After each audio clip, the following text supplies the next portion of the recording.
see that you've signed to Yeah. M Theory Audio for this record that's coming out in August. Cool label. They mainly do like thrash and death metal, don't they? Yeah, they do. Yeah, pretty traditional, like you said, thrash metal, death metal. When I saw that Vintersea was signed to their label, it gave me some hope that they could be a good option. They were the ones that I was keeping my fingers crossed for. Essentially, what we did, I went to the Encyclopedia Metallum and just looked for every single possible relevant label. I think I submitted to I think 80 labels or something. M Theory was the only one that we got any of a viable offer from. We got an offer from a black metal label. What was it, Kenji? It was Hammerheart or something? It's Hammerheart. Oh yeah, Hammerheart. the German. I think it's a German label, isn't it? They're well respected. Yeah. Totally. Contract they're offering. Not anymore from us. No respect from us. Was it one of those? Were they basically trying to get you into one of those 360 deals where they take a percentage of your merch, your publishing rights, everything? Well, if it was just that would be great, so we could actually eat food, right? Yeah, it was even worse. That contract gouged us so much. I don't know who in the right mind would sign something like that. That was ridiculous. That's predatory, isn't it? That in the industry now. Do you know that band Shadow of Intent? They're so big now as an independent band. If they were to sign to Nuclear Blast or anyone like that, they'd lose money because they'd have to give up the merch rights. Yeah. So it's with some bands now, if you can get to that stage unsigned, then it doesn't make sense to sign a record deal. No, I don't. You bring up an interesting point. You guys might know this band because you guys are from the UK, but one of my favorite bands is called Bloodshot Dawn, and they're a fellow UK metal band, and I think they were never signed. I read in some interview that they sent out a bunch of demos, but they just never signed. But still, they've made it pretty far. They've toured Japan. They went on Bloodstock. So there is definitely a way to do it. The industry is changing. So it's not necessary to have that label representation, but we decided to go for it just because it adds a level of credibility behind us. And, there's too many bands are out there, too much. So it's like having that label backing you is able to differentiate you a little bit from others and kind of gives you a little edge on exposure. So that's kind of the reason why we went for it too. Yeah, it'll get you on the tours as well, won't it? Because when I speak to bands, the unsigned ones are going to find it hard to get on the touring circuit. If you've got a label behind you, they'll step in if ticket sales are low. So the promoters are like, oh, go on, we'll put you on there because we've got this in reserve. If you are signed to Nuclear Blast or Century Media, there will be a budget for that one. I understand that. Nowadays, though, major labels, they're just not interested in metal bands, are they? There's no money in it for them. No. Yeah. No, we... sorry, go ahead. No worries.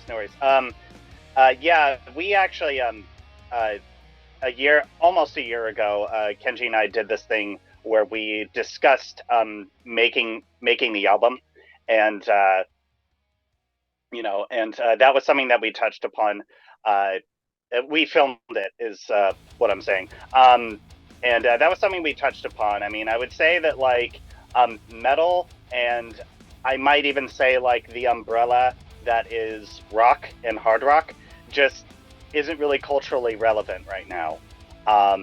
It's probably hasn't been culturally relevant for some time, and so a lot of to be an independent band, an independently successful band, it takes a lot of work. We did go the label route because of the things that Kenji mentioned. It just helps with credibility. It helps us get onto tours. Certainly after we prove that we can do it, and that we can pull it off. Our hope is that it helps create some momentum, for a band. We have a really good deal with M Theory. Marco Barbieri, I think that's how you say his last name. He's great to work with. He's the former president of Century Media. Straightforward dude. He's given us a good deal. We're so new. as far as like starting places go, I think we're in a pretty good spot. I mean, I remember trying to think about next steps after we didn't really hear from anybody. Like, after I submitted to 80 labels, and we had like this 3-month deadline. Like, if we don't hear anything in 3 months, then we got to think about a self-release. When we started promoting on our end, that's when M Theory reached out to us, because I guess they were like keeping an eye on us to see, how much we would promote, what our presence online was. Do you think do you think they know you as a YouTube musician, because you've got a presence on there, haven't you? Do you think that helped as well? Maybe, yeah, maybe. I know for certain that Marco has a working relationship with Kenji. Kenji does videography work for him sometimes. Yeah, and he knows Chelsea too, because her other band, Donovan Burrows, toured with Wintersea. Yeah. No, they're an excellent band. And they toured with Wintersea, so that's how come Marco knows. Chelsea. Andrew, of course, goes without saying. But I'd like to think so. Yeah, no, that first record that I did has done a lot for me. It created a lot of opportunities for me. Just my first record, in case people are listening to this, they don't know. Yeah, you can mention the name of the record and how it was done. Yeah, 2015 album, isn't it? Passage, is that the one you're referring to? Yes. Yeah. The 2015 record Passage, when it was still my solo project. It was really a post-grad project. I went to SF State for audio, for no other reason other than to be a more competent artist.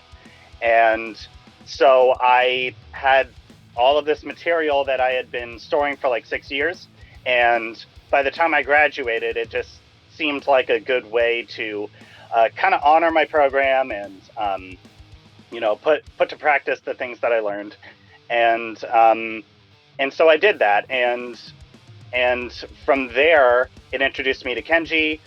I used those tracks to connect with other people in the scene where I was living at the time. And even up until like 2021, tracks from that album actually were able to get me an opportunity to tour with a metalcore band. This band off of Solid State Records called Lightworker. They offered me to like fill in for a couple of their tours just based off of a track from that album. So I mean, yeah, that was like 6 years later that that album is still like.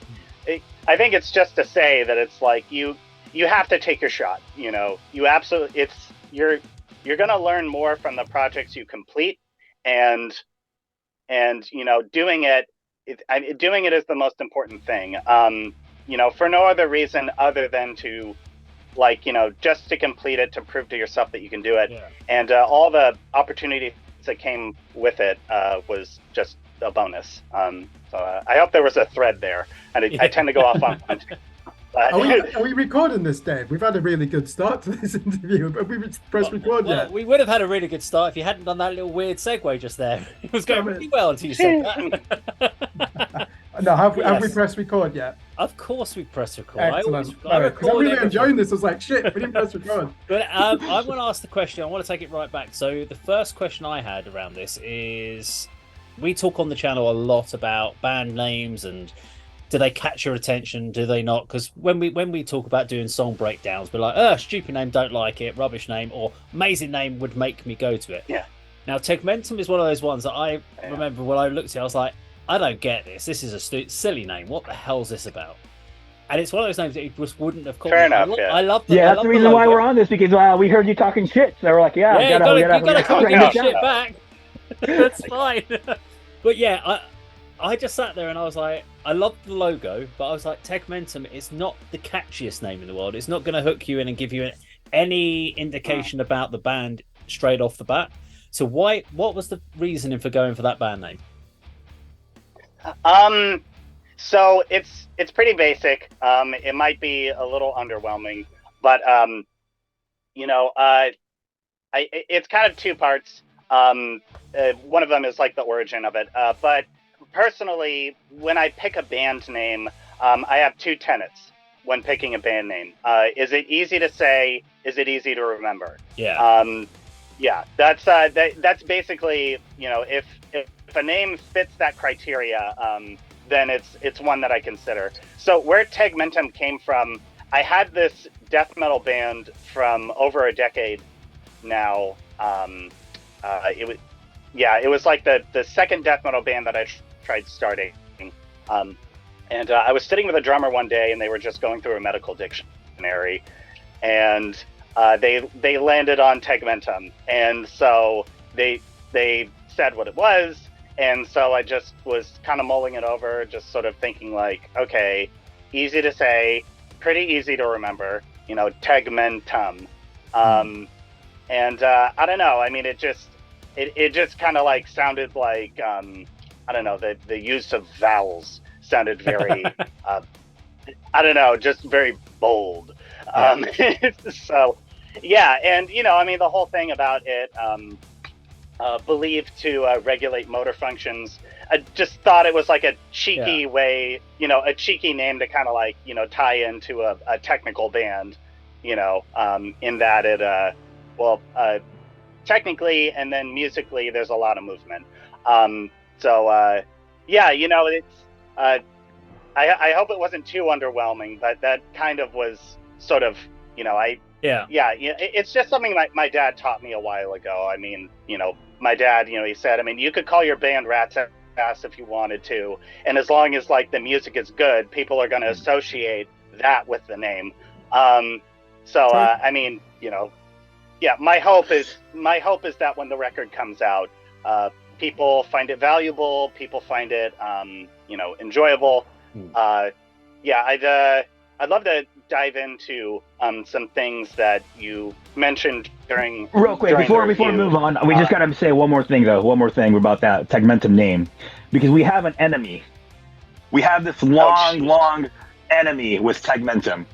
Okay. So there's a reason why, in the back of my mind, Tegmentum, I kind of agree where I didn't really like the name, and the only reason why I didn't like it is because we have an imposter Tegmentum, and Michael could probably take it from there. So I explain it.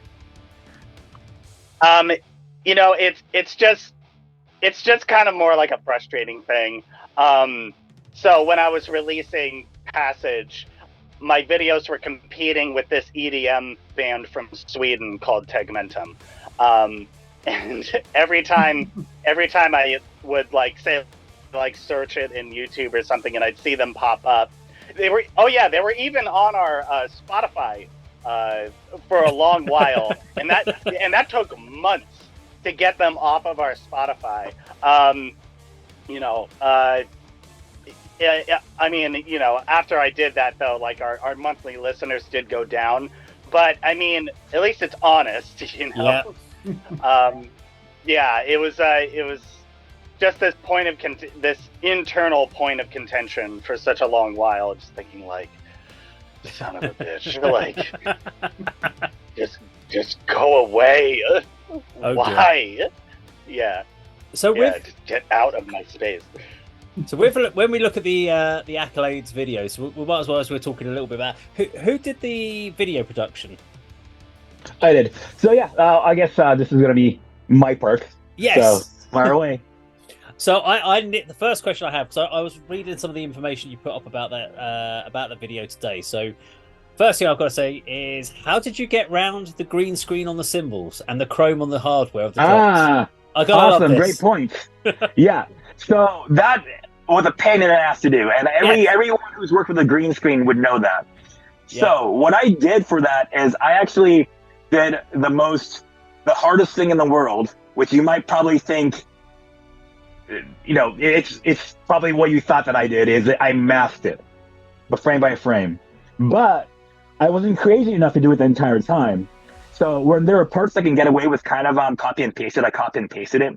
So for those of you who don't know what masking is basically when I can cut out my background right now by drawing a point around me, kind of like this, and you could kind of do like a ghetto green screen that way. But because light reflects on the symbols, there are some green areas on the symbol. So what happens if you do auto green screen on a video editing program?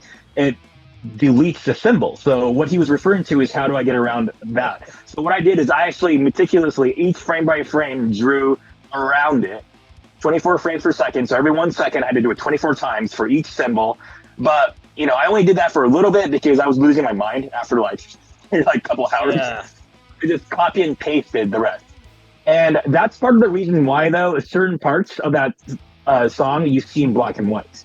Because I realized that if I change it to black and white, the reflection isn't as evident. Yeah. That's the reason why. So a lot of the green screen sessions turn out to be black and white just so to make my life easier when I'm like masking everything out. Okay, because one of the things that explains a little bit about the video, because I can't remember if it was specifically, I think it might have been about the video or it might have been about a song. I can't quite remember what I said, but I've used the phrase "everything, including the kitchen sink," was thrown at it because yeah. So you said that I was throwing the kitchen sink at the video where there's different effects going on. Like I was like some kid who's like, "Whoa, what's this effect?" and just like a kid for the first time using the opening like Windows like Video Maker or something. So something I can like answer that question. Yeah. Go take me for it. Yeah, that's the point that I wanted to address as well too. Is you're kind of right where there's. I go through different themes, and well, that's the reason why is because I went through different themes. So I broke the song down to 6 different sections because it kind of flows through 6 different moods. It's mellow, then it's heavy, then it's mellow, then it's heavy, it's mellow, and then it's mellow again. So I try to represent each of those themes and moods by color. So in the beginning, it's white, then it's reddish, like dusk, the sun's rising, and it's night. And it's dawn, and it's high noon, and it's bright light. So just to kind of get the interest going, just because the way we filmed everything in one day.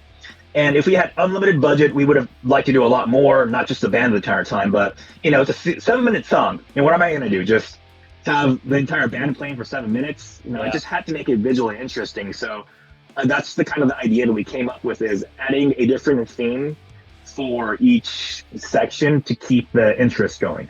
So, I tried my best in doing it, but I mean, obviously you guys were bored. I could tell you guys were bored within 2 minutes. So I know that it didn't really work for everybody, but yeah, that's the reason why I did different effects per theme. There is a level of consistency around it where I try to keep a similar kind of together, but I understand how it can seem disjointed to a certain perspective as well. So what I would say is I definitely wasn't bored. I was really, as a videographer myself, I was trying to find the story element. Now that you've explained it about the 6 different mood vibes, that makes a lot more sense to me now. I understand it more because obviously the first time listening, when you're watching one of these videos, you're kind of going, you're trying to take everything in musically, and also with the style of music that you guys play, it's not something that I listen to on a regular sort of basis. Mainly because my brain can't keep up with all the changes. I'm sitting there going, there's no way. I'm like 4/4 hard rock beat, and I'm like, if it's got a groove and it's hard rock, I'm in it. I can rock out to it. And then the amount of time signature changes, and I was watching some of your other stuff earlier today, and I'm like, I'm gonna have to go back and slow this down because my brain can't work out what time signatures because it's just there's so much going on. I have no idea how you even start writing one of these songs because there's too much. I could never remember it. And I think that's what I was doing working through the video, just sitting there going, I'm just trying. There's so much going on musically. There's so much going on visually. I almost kind of gave. I had to give up because I was like, I can't do this. It's going to give me a headache if I keep trying to work this out. But I think if you listen to it and watched it several times, you would actually find it natural. We just literally before we went on here, we were checking out the new Tesseract song that dropped today. And we're exactly the same thing. It was a 11-minute song, and I was trying to work out the storyline of what the video was, and did it work? Did it flow? And exactly, just taking myself through the journey there. But yeah, definitely wasn't bored. I can tell you that watching that video. I wanted to address one more thing there real quick before we kind of move on. So regarding the intro, I know you guys kind of criticized it, not criticized, but like made a point where about what's this intro about? All this credit sequence, like a minute long, not really anything going on. And you weren't the only one that said that. There was another YouTuber that did a reaction video that had the same reaction as well too. And to answer that, I want to say it's the chicken or the egg question. You know, did the video come first or the music came first? You know, and the answer to that question is the music came first. Yeah. So I was kind of presented with a whole minute in the beginning where I have to kind of try to capture the audience's attention for the first minute. And it's basically us playing our instruments. And that kind of goes on for 7 minutes straight. So what can I do for the first minute to kind of, that's unique and different, that can really capture people's interest? And I was talking to Michael about this, and we were discussing, and at the time there was this TV show called True Detective that came out, and it had a really cool intro sequence. And we were talking about that, and like, you know, bands really don't do like a TV show intro. It'd be kind of cool to do something like that. So that's kind of where that idea came from, doing the double exposure, having images projected on the fretboard, birds and stuff like that. Yeah, so that's where that came from. So it's not like we were like full of ourselves and like, oh, I'm gonna have a credit sequence and everyone's gonna know who we are. It's more of, you know, what can we do? The song is called Accolades. Okay. Yeah, we're giving ourselves accolades. Yes. And that's a very good point, because actually that was the thing I was struggling with. Because when I remember asking, I was like, the only accolades I remember seeing, as far as like, was that bouquet. I remember that comment because I was. So that was actually, that was kind of my idea where I brought that up. That had nothing to do. It was like kind of shooting day. We're like, we're gonna do something different. It's kind of like us playing the entire time. Let's do something different. I thought it would be kind of cool if Chelsea was walking towards the camera with a bouquet on fire. And I kind of mentioned that, and we said, let's do that. And so that's where that came from. I think Michael could kind of answer what the song's about, because I'm with you guys. I don't know what the song's about either. I've never read the lyrics to it. So I think he can explain it. Yeah. Okay. Yeah, absolutely. So one thing, just to piggyback off of Kenji's point, I think he put it really well about the chicken and the egg thing. You know, I remember I took that feedback, you know, a couple of ways. That it's like, okay, so what I'm hearing is that it would have been stronger if like the song, you know, started more aggressively. So, okay, you know, I took that into consideration. I thought it was a solid piece of feedback. It's difficult. You know, it's. I think that Kenji put it pretty well that was a challenge, because it's like, you know, we heard it a couple of times that like, you know, okay, so here's where the song starts at like whatever it was, like 55 seconds or something. It's like, well, technically the song started at the beginning. Like you're hearing the song, like the whole like little moody solo section, like that's the song. But it is difficult to try to like create content for that in a way that's like, you know, a way that's like engaging, that like keeps the viewer's attention. So why that song is the way that it is. Really, it's like that song was written with the album experience in mind. I know that we live in an era of singles, you know, short attention spans, and you know, I think that that's something that we've been conditioned to do. And I mean, don't get me wrong, I'm trying to play that game too to some degree. Hopefully with the next releases that we have planned, it kind of fits more in that mold. But in terms of like where Accolades fits in the album, put simply, that the album goes from light to dark. But really the album covers a time in my life where, you know, I was met with a new set of challenges. Passage is about recovery. Passage is about this very dark time in my life where I was, you know, steeped in depression, and I had to work very hard to get out of it. You know, change circumstances in my life, things like this. And, you know, by the end of the record, what I was hoping to emote is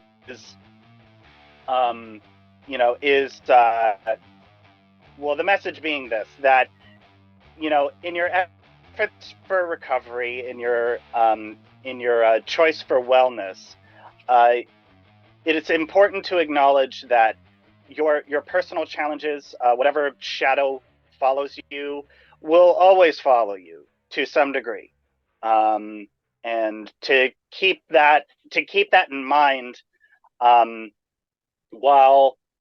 bettering yourself, while living your life, will help maintain that balance for you. To just always remember that it may come up at certain points in your life, and to just learn to embrace it. This record is about when that lesson is forgotten. So it was this time in my life where I had a lot of momentum. I had some cool things going for me, and it seemed like a lot of that stuff that I experienced kind of went away for a little bit, and I felt pretty good about where I was. I thought that this was just going to be my life forever. This sort of all right, the bullshit's behind me. I'm, it's only up from here. And then as time went on, a lot of those important milestones in my life just kind of meant less and less. And they, those shiny, let's say, accolades, just started getting chips and dings on them, and started to start to oxidize, and when those rose-colored shades kind of came off, and when I was objectively looking at my circumstances, I realized I wasn't really anywhere near where I wanted to be, and it sort of created this new kind of resentment, and ultimately what happened is that I was, before I was really aware of what was going on internally, I was plunged back into isolation and depression.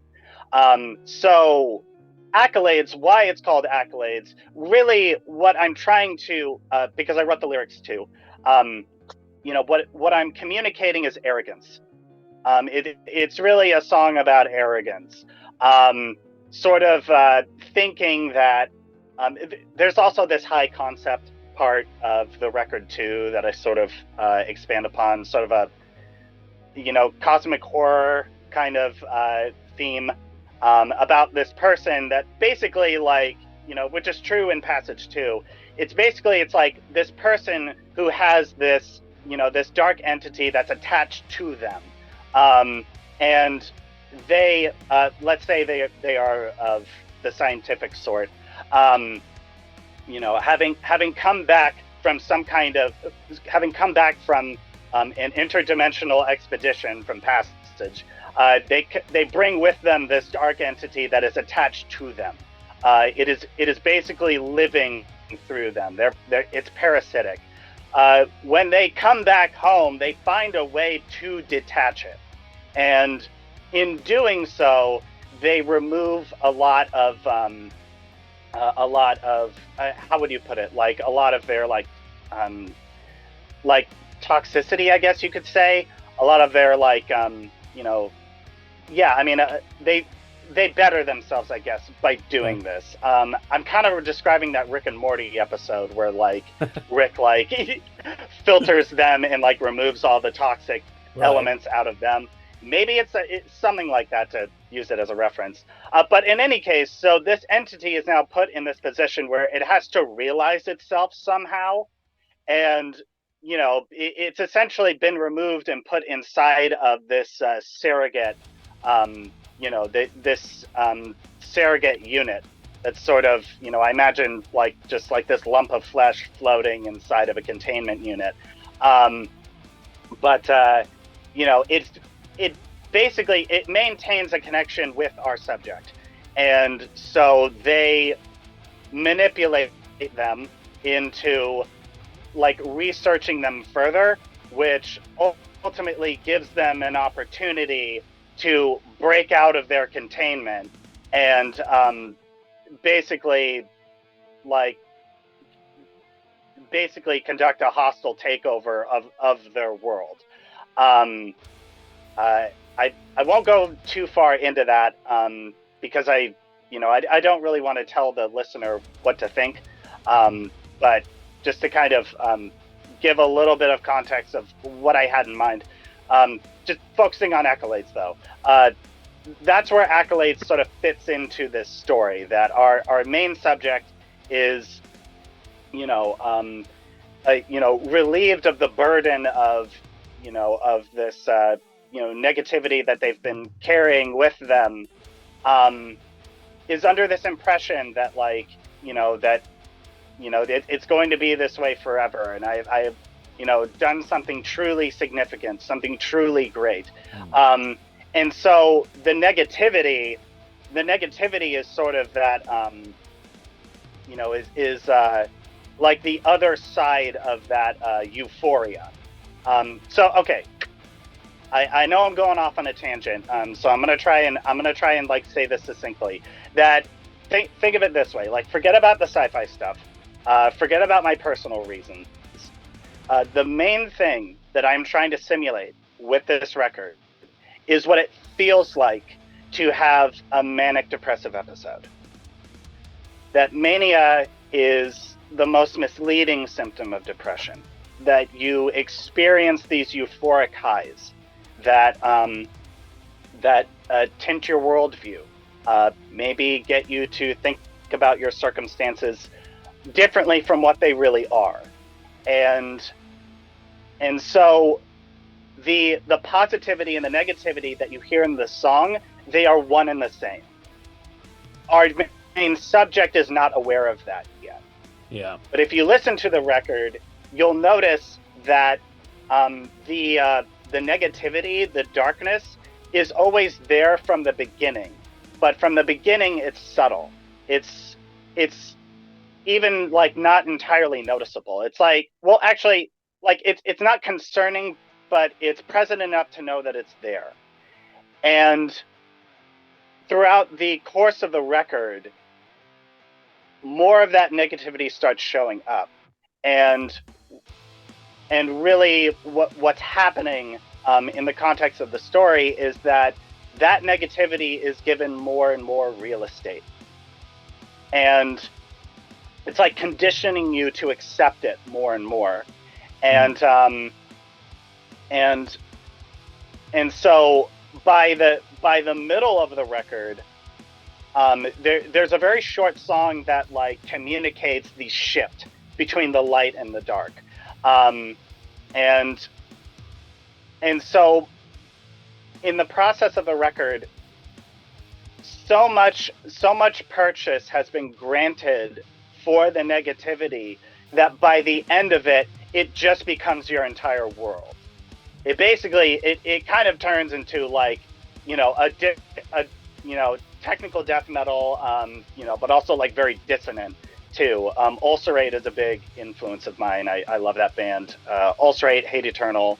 I love those bands, and certainly by the end of the record, I'm kind of like channeling some of those influences. But but in any case, so the main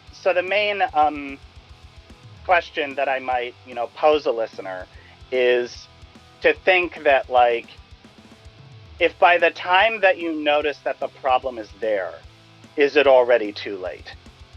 Okay. So again, I hope there was a thread there.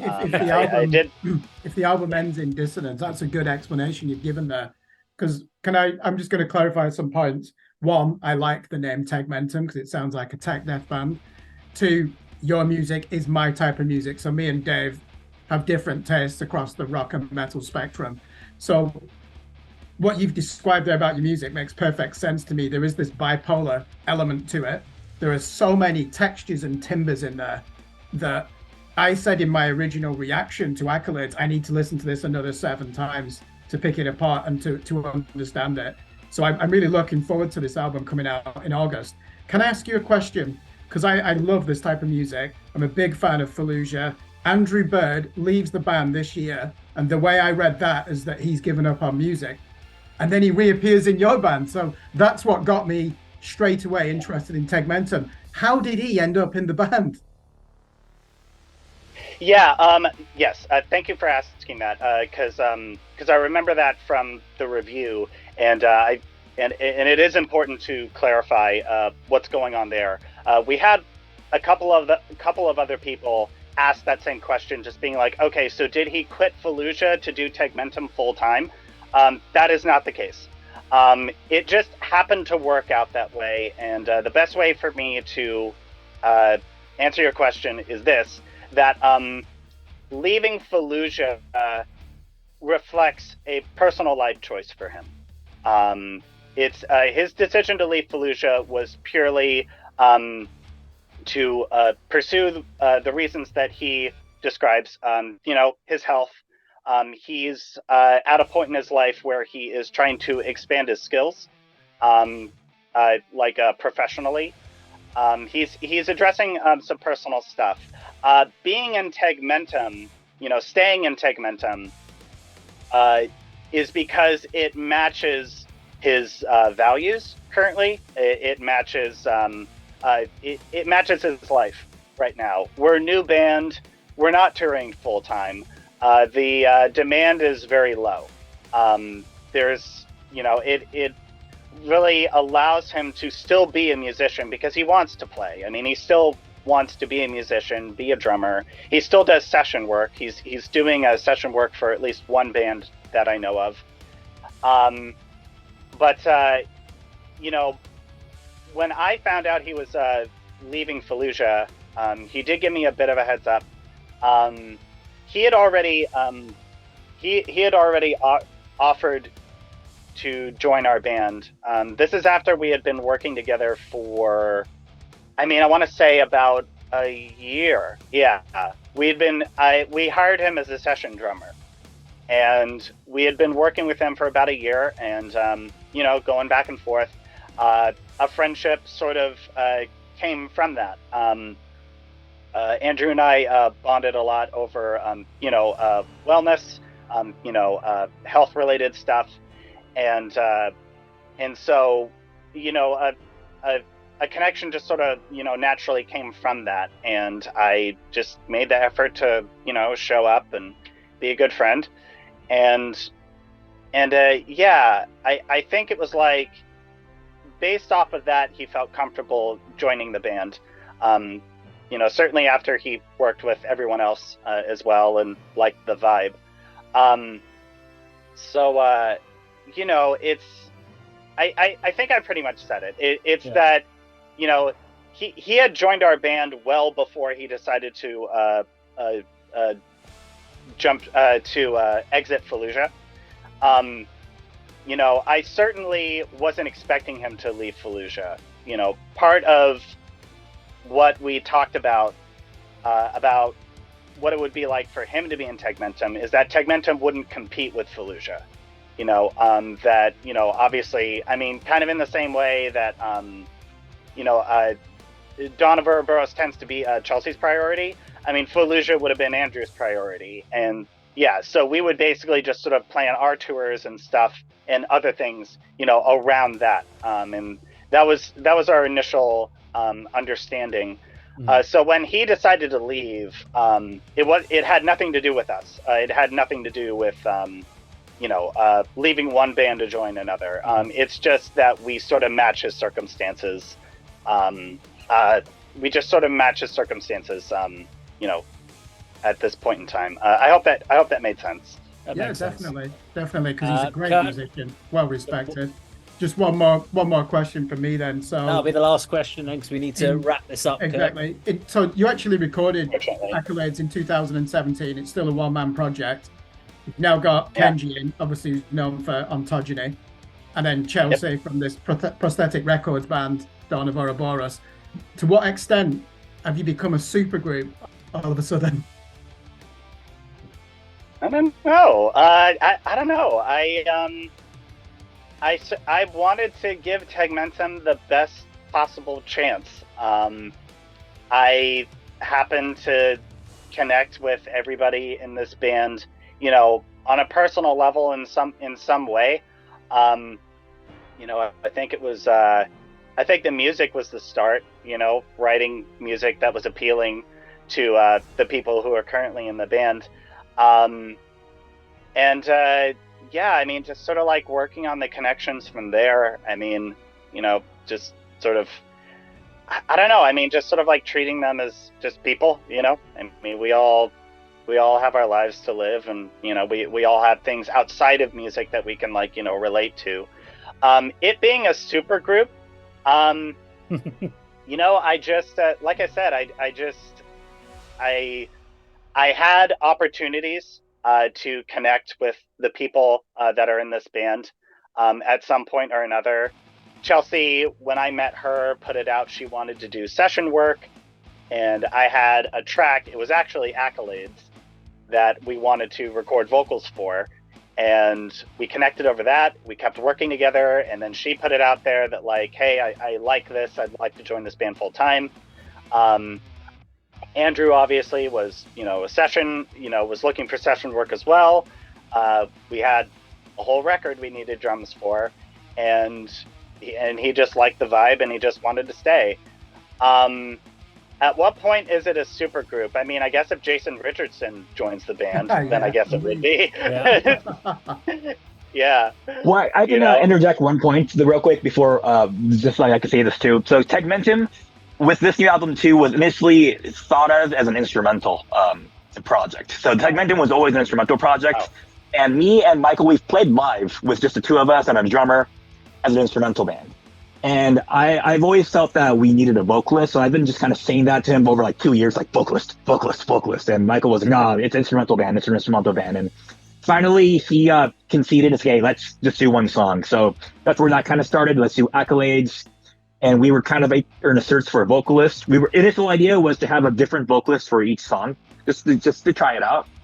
But then Chelsea just came in and nailed it, and she showed interest. So that's kind of how she joined. So yeah, it was so this album, the reason why this album feels kind of a little bit weird too is because it was originally written as an instrumental project album too. This whole, like, these songs are normally supposed to be instrumental and just kind of threw vocals on top of it. So that's kind of where that comes from as well. Exactly. Yeah, that's thank you for bringing that up. Yeah, that is a big part of all of this. Yeah, I had written an instrumental guitar-driven album, and when bringing it to the band at the time, saying that this is what I wanted to do, they made it known that wasn't really the direction they wanted to go in, and so it's as Kenji says, you know, I wanted to give it a try with like a song. We went with Chelsea. So in terms of like how, you know, cluttered maybe the album sounds, it's because there was like a lot of back and forth, a lot of like rearranging, reimagining of the songs. If we had released it instrumental, it would have turned out very differently. So I guess it's like it's kind of a signifier for, you know, some of the growing pains of doing this record. But you know, I think we made something authentic. I should hope, you know, people find it valuable, and you know, maybe gets them thinking about I don't know. Yeah, you know, I just wanted to do a good job. I guess that's the underlying thing. I just wanted to do a good job. That makes sense. It does. Because the album comes out, so its Evolvement comes out on the 25th of August. Yes. Let's plug in some dates. We have some exciting dates to plug in as well. So you have the Sexualized DNA tour coming up, I believe. That kicks off. Yeah, exactly. So 27th. right before that, yeah. Oh man, you guys have it all memorized better than me. You do. Kicks off Las Vegas. Yeah, exactly. Before that, though, this is kind of like something that we just announced today. July 26th, we're releasing our second single called "I Remain" in the lyric video. So keep your eyes out for that. And you guys, just like you said, yeah, Sexualized DNA tour. We're supporting Narcotic Wasteland and Gorgatron just before dates, just to kind of start it off. Make sure that, you know, since we're a new band, we want to make sure we're not going to kill each other in a tour bus, you know, before we commit ourselves to a longer tour. He always says that, and I get a little more concerned every time. Yeah. Like, no, I want to make sure that we're not like complaining over like he smells or whatever. You know what I mean? Guys. So July 27th, that's right. We're playing Las Vegas at the Griffin. July 28th, Long Beach, Supply and Demand. 29th, Eureka at the Siren Song Tavern, and July 30th, San Francisco Hometown Show at the DNA Lounge. Yeah. So make sure you check those out. So all we've got to say left is just a big thank you to Michael and Kenji from Tegmentum for spending the time with us and give us a real good breakdown. Can't wait to hear the album. Hopefully you'll send us an advance copy of the album to give you an album review, because we will definitely do that on the channel. So all I can do is say, please do like, share, subscribe. Go check out Tegmentum. Make sure you go and give them a big follow on all the social medias, Instagram, Facebooks, and every other different type of social media that they're on. And just a big say thank you and goodbye. Thanks, guys. Hey, rock on, fellas. Thank you, David. Thank